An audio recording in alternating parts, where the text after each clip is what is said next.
现在到了44南村，它是台北第一个眷村。眷村是随军迁台官兵及眷属居住地的统称，在台湾的文化资产中扮演着举足轻重的角色。全台共有909个眷村，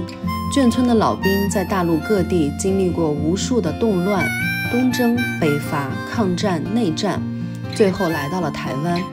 扛着相思之苦，独自与生活搏斗，最终落地生根，开枝散叶。44南村是由大陆青岛迁来的44兵工厂的员工及眷属所建。这些最初的员工和家属怀着重返故乡的心情，携带着1年半载的期盼，跨海来到台湾。然而这一等待却漫长地延续了数十个春夏秋冬。可能因为我是青岛人，又有一个同样背井离乡、被家人挂念几十载的台湾爷爷，我立刻被深深地触动。或许我的台湾爷爷曾在我脚下的眷村里度过他的一生，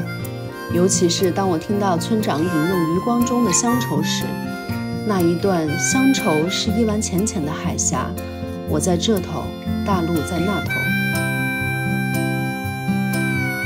让我不由自主地想到了我的台湾爷爷在他的第2个故乡度过了一生，独自终老。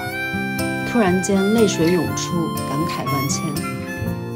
大时代的一粒沙落在个人面前，那就是一座山，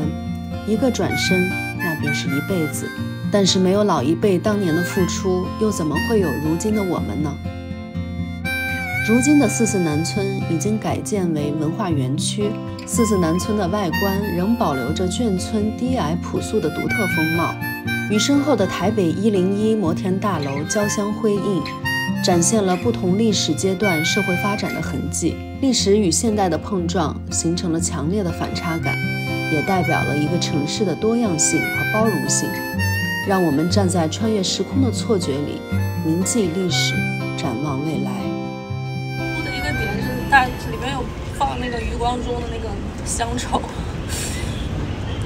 然后最后一句我在这头，大陆在那头。